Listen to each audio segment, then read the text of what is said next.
Every week, Hillsdale College President Larry Arnn joins Hugh Hewitt to discuss great books, great men, and great ideas. This is Hillsdale Dialogues, part of the Hillsdale College Podcast Network. More episodes at podcast.hillsdale.edu or wherever you find your audio.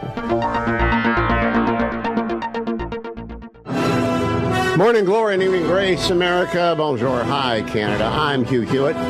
That music means it's the last radio hour of the week, and although I've been on vacation all week and will be again next week, I'm with my guest, Dr. Larry Arnn, on the Hillsdale College cruise, but we pre-taped 2 episodes of My Early Life, our discussion of Winston Churchill's volume, published at the age of 56 in 1930. He was 56 years old in 1930, and we are at the chapter on Oldham, chapter 17, and it's a very interesting chapter because Oldham is Winston Churchill's first race.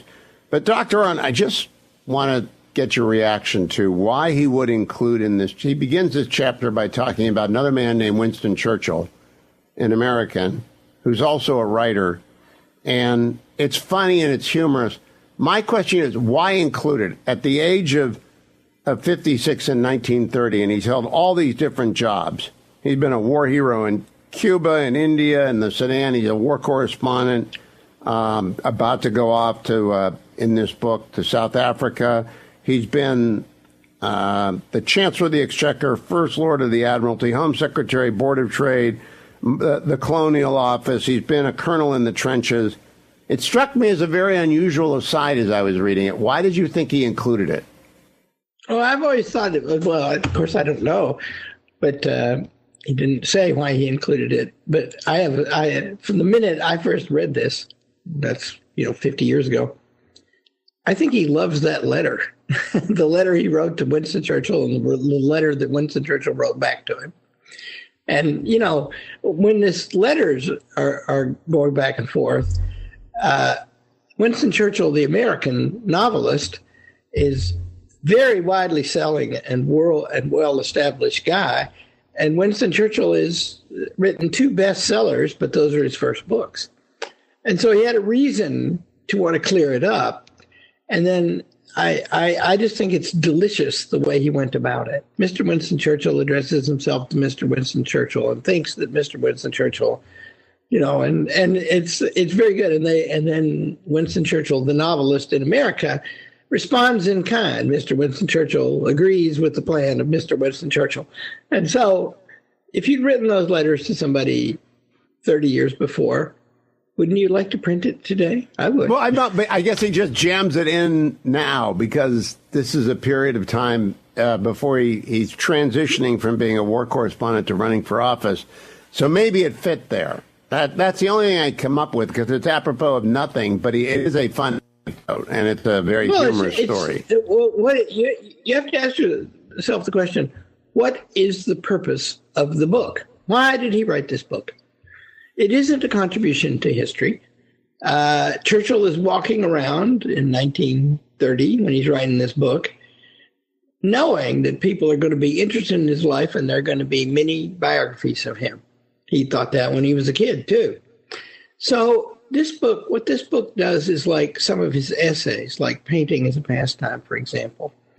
He wants to display himself to the people as he is. He wants to show them his internal mental weather.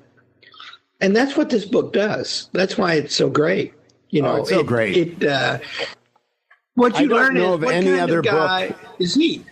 I don't know of any other book in America that is like this, where someone mid-career that just sits down and says, here's my first half. It's sort of like an intermission from politics. He's taking an intermission from politics before the second half comes in, where the third act is the greatest act of his life.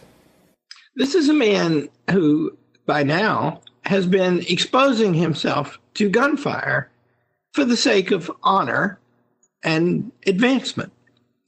It'd be foolish to think he wrote this book for any other reason. He's he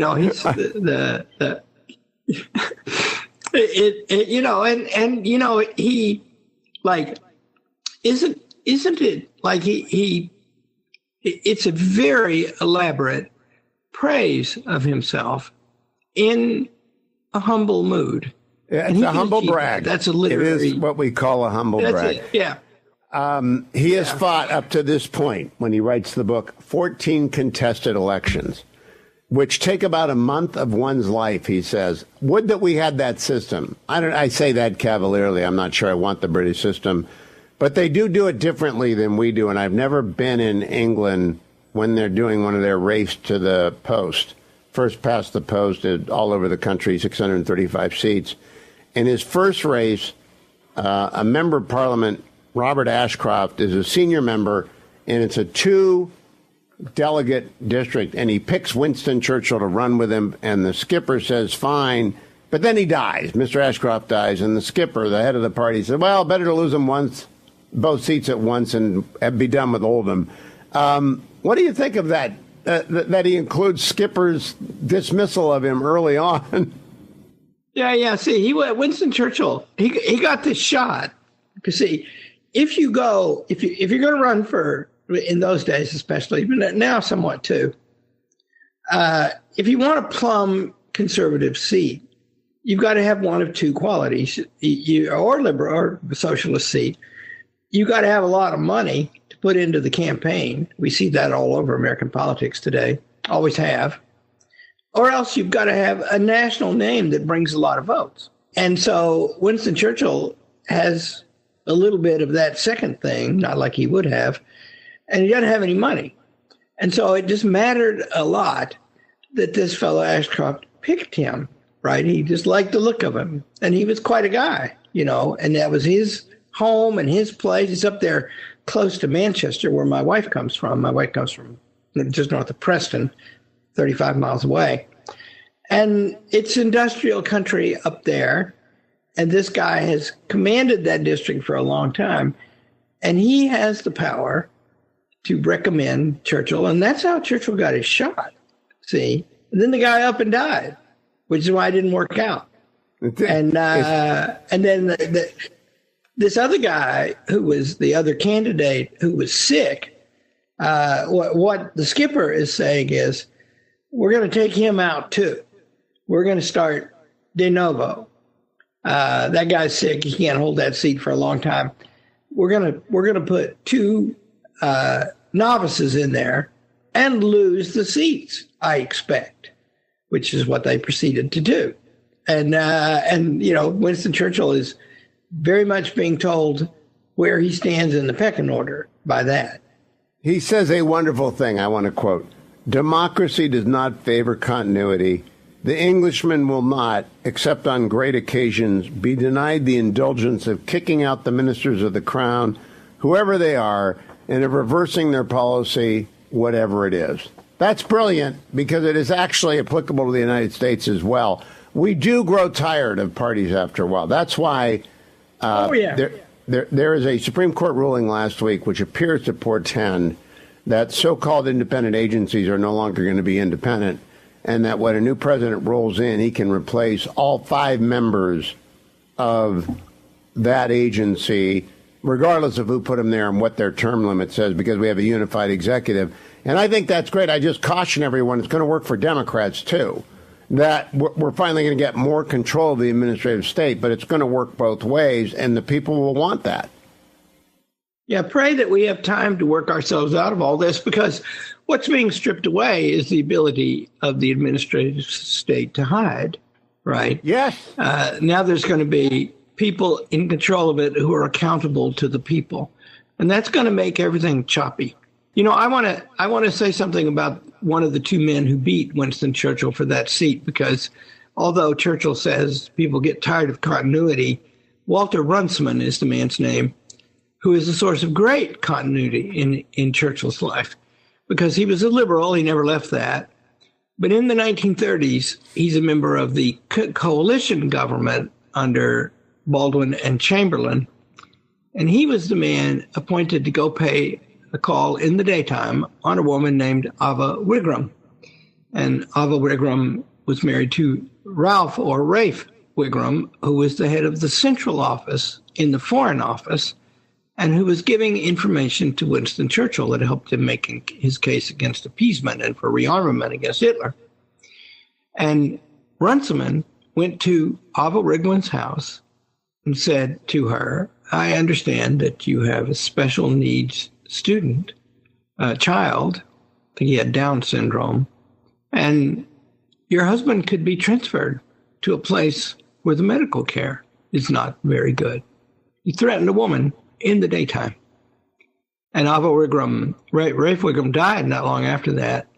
Ava Wigram went on to become a great lady, but she was already a great lady because she just hurled that back in his face. Good for her.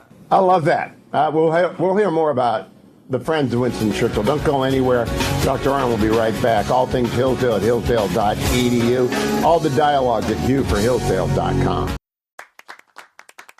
Hillsdale College is a small, Christian, classical liberal arts college that operates independently of government funding, and we want you or your son or daughter to apply. At Hillsdale, students grow in heart and mind by studying timeless truths in a supportive community dedicated to the highest things. Hillsdale College costs significantly less than other nationally ranked private liberal arts colleges and receives regular recognition as a best value, and nearly all students receive financial aid.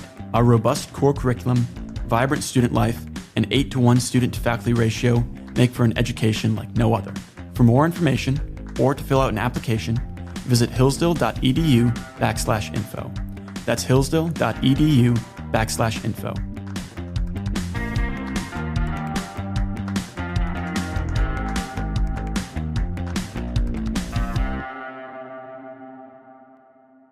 Welcome back, America. I'm Hugh Hewitt inside the Beltway. Hillsdale Dialogue underway. All things Hillsdale at hillsdale.edu.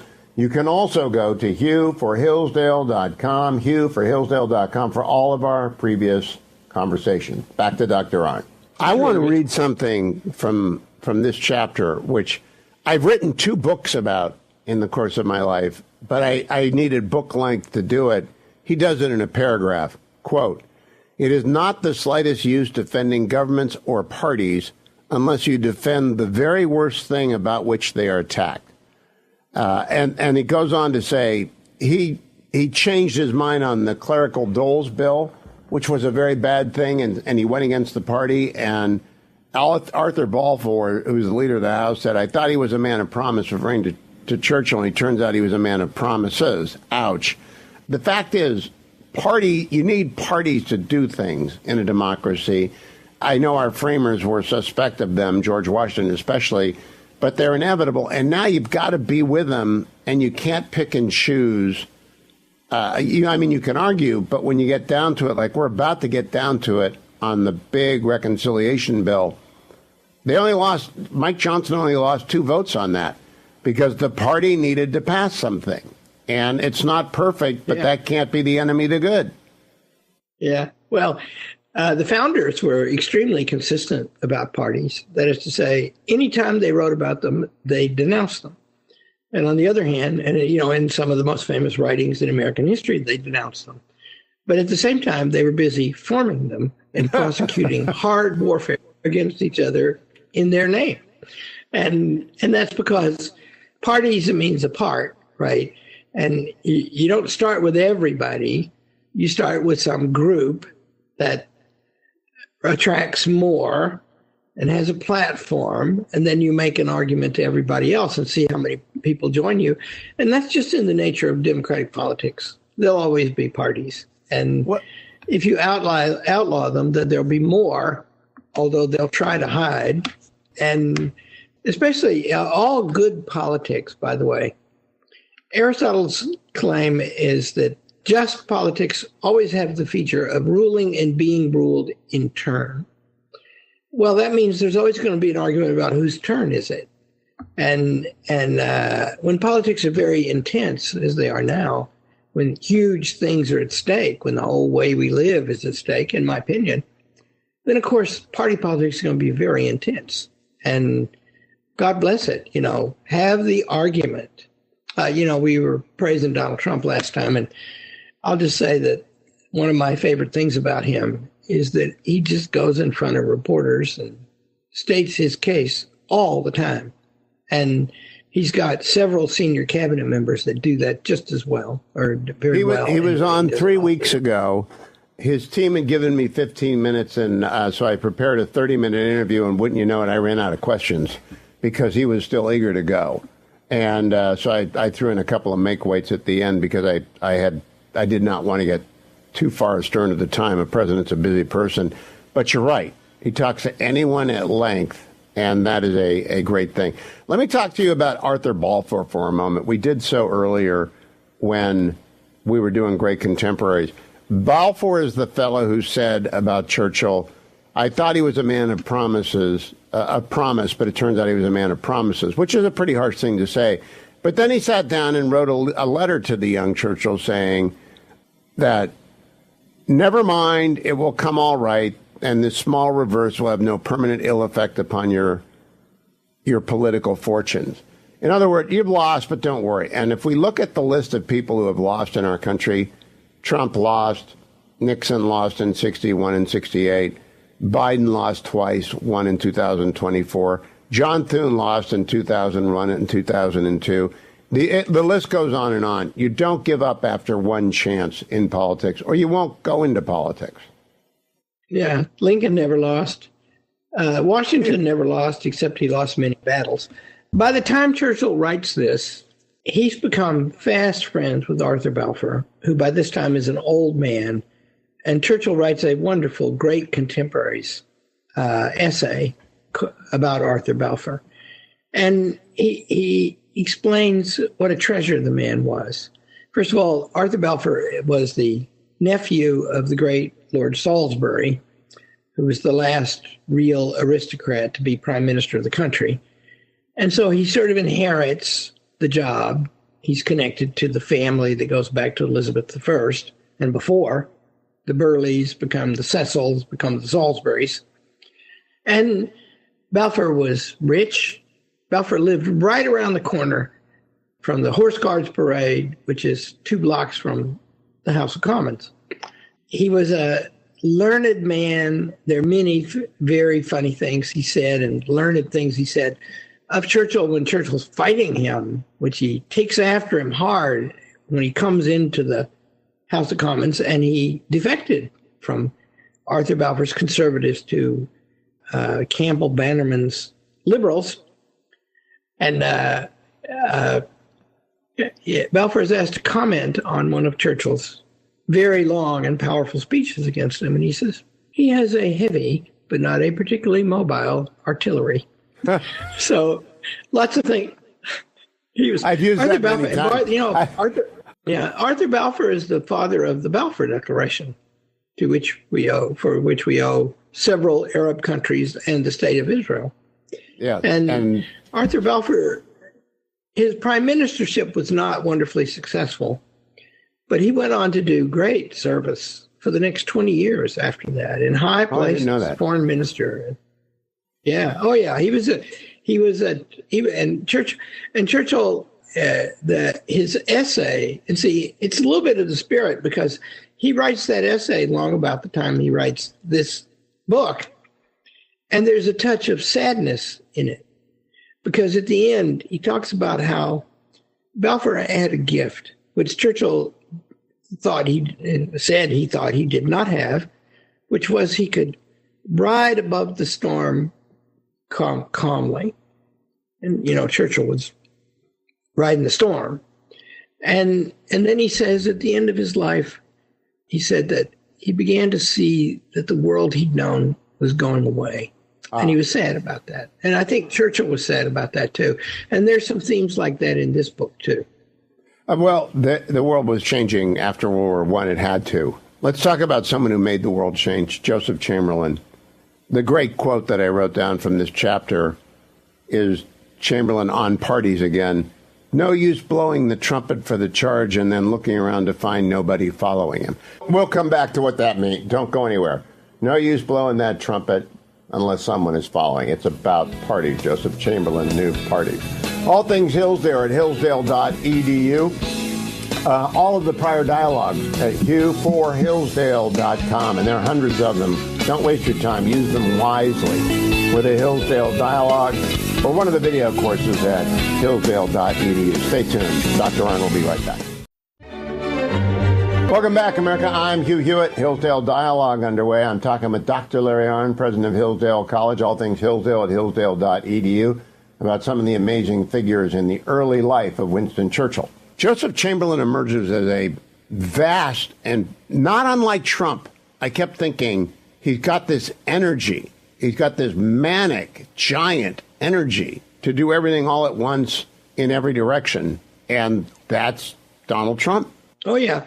He was a tremendous man. He was, I think I've said it before, but he's the person who broke the Gladstone plan of Irish Home Rule.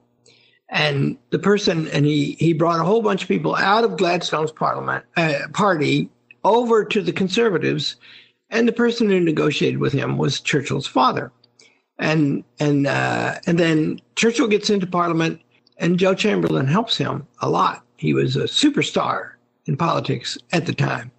And he was a conservative now. And he appeared on platforms with Churchill to help foster his candidacy in 2 different elections.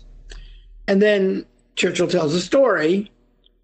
I think it's in this book. A bunch of young members of Parliament. Churchill lives on Mount Street. If we go to London, I'll show you the place. And it's a nice address. And, he lives in a flat upstairs over a really great cigar shop that's still there. And Chamberlain comes to dinner with these young MPs.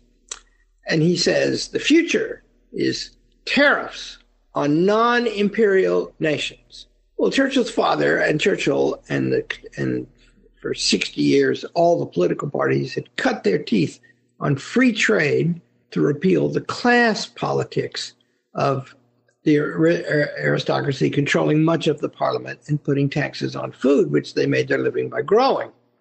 So a tax on the poor to benefit the rich. And so Joe Chamberlain introduces that to Churchill and 4 or 5 others who are there, young members. And Churchill takes out against it fiercely. Joe Chamberlain, connected to his father of Neville Chamberlain, is Joe Chamberlain. And he fights him tooth and nail. And then in 1904, he leaves the party over tariffs. And he's a free trader. But then, time moves on, right? Joe Chamberlain died. But in the Great Depression, Churchill decided to go along with imperial tariffs. And he even protected them against the insistence of Franklin Roosevelt during the Second World War, which means that this great, powerful man, Joe Chamberlain, got his way even with Winston Churchill posthumously. Well, I have quoted you often about tariffs, that the natural law does not speak to me on the subject because I don't really know. But I do remember that the British imperial system was greatly to the benefit of the British Empire, but that was considerably bigger than our possessions are now. I do want to point out there's a little anecdote that he throws in about a fellow by the name of Labouchere, and I looked him up, and he's a fairly colorful history in British political history, but he was an enemy of Joe Chamberlain, and they're riding along, and they see him, and Chamberlain dismisses him, a bundle of old rags, deep enmity, an expression of disdain and dislike. I realized by a lightning flash, writes Churchill, how stern were the hatreds my famous, agreeable, vivacious companion had contracted and repaid in his quarrel with the Liberal Party and Mr. Gladstone. Something like the domestic politics of our era, Larry Arnn, was in that flash. Oh, yeah. Oh, yeah. And, there were, I think, in the scope of things, I think this is a very serious time in American history. We've thought that, you and I, for 15 years now. I still think that. But I don't think it's unprecedented, right? And if it were simply unprecedented, you couldn't measure it against much, right? But these things are getting fierce in British politics, and the world wars are coming. And by the time those things are over, the whole world is remade. And the wars were very bad for Britain. And Churchill always thought so. He thought, wish I could prevent them. If I can't, even worse to lose them. So yeah, these intense, World War I begins with a political assassination in Serbia. And we get that kind of thing in the world today, right? There have been 2 attempts on Donald I think Trump. it's more like 68 than 2014, but 68 was no picnic either. 68 to the end of the Vietnam War. And we'll come right back to that. Don't go anywhere, America. Hillsdale Dialogue continues afterwards. All things Hillsdale at hillsdale.edu. Dr. Arnn will be right back. I'm Hugh Hewitt. Hey there. Today I want to tell you about the Hillsdale K-12 Classical Education Podcast. This unique show explains how children benefit from an American classical education. Whether you're a teacher, student, or parent, you'll find something of value on the show. You'll hear from teachers and administrators from schools around the country, as well as Hillsdale professors and friends who are leading the effort to revive the American tradition of K-12 education. When you listen, you'll learn all about classical education, what it is, how to teach it, and why it matters today. And there are dozens of back episodes on specific topics, like teaching Singapore math, reading great books, and even understanding how athletics is critical to a child's development. Listen every Monday on podcast.hillsdale.edu. That's podcast.hillsdale.edu or wherever you find your audio. Welcome back, America. The Hillsdale Dialogue underway. All things Hillsdale at hillsdale.edu. All of the dialogues, including those about Winston Churchill's early life, collected at hugh4hillsdale.com. Before we go back to that, though, I got to ask Dr. Arnn about a video. He's helping the administration out. He's doing a great thing for the administration. And the video was so expertly produced that I'm a little envious of the shoot. Got to ask you about it, Dr. Arnn. Before we run out of time in the 4 or 5 minutes we have left in this episode, I saw a video of you in the Indian Treaty Room, the most ornate room in the old executive office building, which was the Department of War in Lincoln's time. Interesting to think about the Pentagon being next door during the Civil War. And you were explaining something, and apparently in one take. Would you tell the audience what Hillsdale's role is in our 250th birthday celebration? Well, the short answer is I don't know, but it's unfolding. But it is certainly this. The White House wants to have a very big celebration of the 250th. Full-throated, wholehearted, much to their credit. And so in the Domestic Policy Council, there's a man, and detailed to work for him is a young woman who's a graduate of Hillsdale. Brittany Baldwin's her name. And they are in charge of coordinating all this. And they have asked us to make a series of videos about the meaning of the Declaration of Independence and about the milestones toward the Declaration of Independence that are unfolding every month between now and July the 4th, a year from now. And so we've made 2 of them have been released. They're on the White House website and on our website. And they are jointly owned by Hillsdale College and the U.S. Department of Education. And we can both do whatever. Yeah, we can both do whatever we want to with them. We're in charge of them. We're paying for them. There was an interesting conversation once where they wanted us to do this. And I said, well, I'm doing it anyway. Might as well do it here. And they said, be honored. And they said, well, we don't know if we can let you use this if we don't pay for it. And I said, well, that would be a deal breaker because we're not going to let you pay for it if we do it. And so the Department of Linda McMahon, the secretary, and the lawyers there worked out how it's legal for us to do this. But they have co-property with us in it. And we're in charge of it, and we pay for it. And there'll be probably 15 or 20 of these videos. We have taped 4 more that have not been released yet. And they'll be done episodically about all the big milestones to the Declaration of Independence.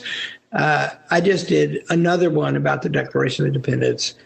And then also I talked about the Second Continental Congress, which is a tremendous thing. It's actually not distinguishable from the first because it's the same people.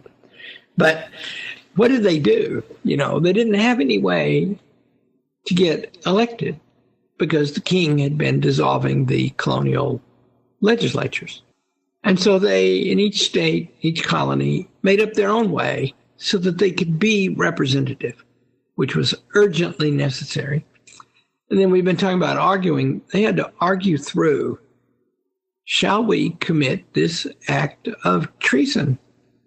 And they did. They argued themselves around. It took about a year and a half. And by June of 1776, they were ready to do it. But they had already passed the legislation that formed the United States Army.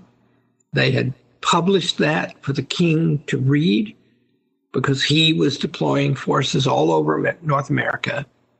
And so step by step by step, it becomes a thing.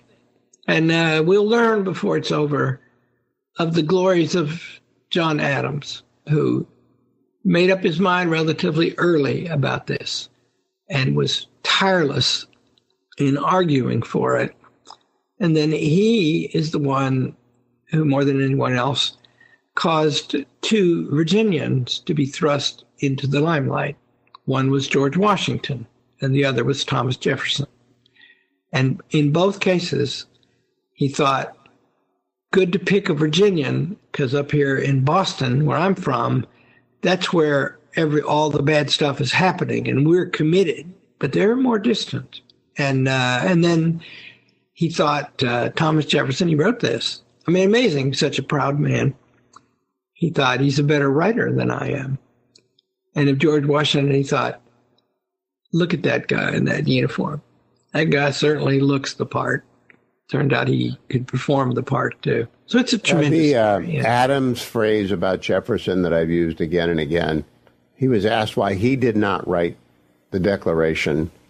And he said, Jefferson had a peculiar felicity of expression, which of course is an understatement, but nicely summed up. I don't know if you read Rick Atkinson. He wrote the book, The British Are Coming. He now has the second volume out on 1877 to 1880. And I listened last night to the Battle of Saratoga. You know, people don't know how rough the Revolutionary War was. It was a difficult thing, and the people of Philadelphia paid the price for hosting that second Congress. Oh, yeah. And it was, I haven't read those books, but I have a good opinion of them from what reviews and what people have said about them. But in other words, it was won, like so many great things in human history. It was won by the skin of our teeth. And in one way, you can look back on it and say there wasn't any way for the British to win because there aren't enough British to settle this land and control it. But that's true, right? But on the other hand, the ruthless methods available to them, and if there had been a majority of the people that rallied to the British, which is what they kept thinking would happen and never did. You see, we won our independence through pain and death and difficulty and by narrow margins. On that note, we leave you until next week. Dr. Arnn and I will be back next week with Churchill going down to the Boer War, the Second Boer War, and we'll figure out how that became the Second Boer War. In the meantime, all things Hillsdale at hillsdale.edu and all of the Hillsdale Dialogues at hughforhillsdale.com. Thanks for listening to the Hillsdale Dialogues, part of the Hillsdale College Podcast Network. More episodes at podcast.hillsdale.edu or wherever you find your audio. For more information about Hillsdale College, head to hillsdale.edu.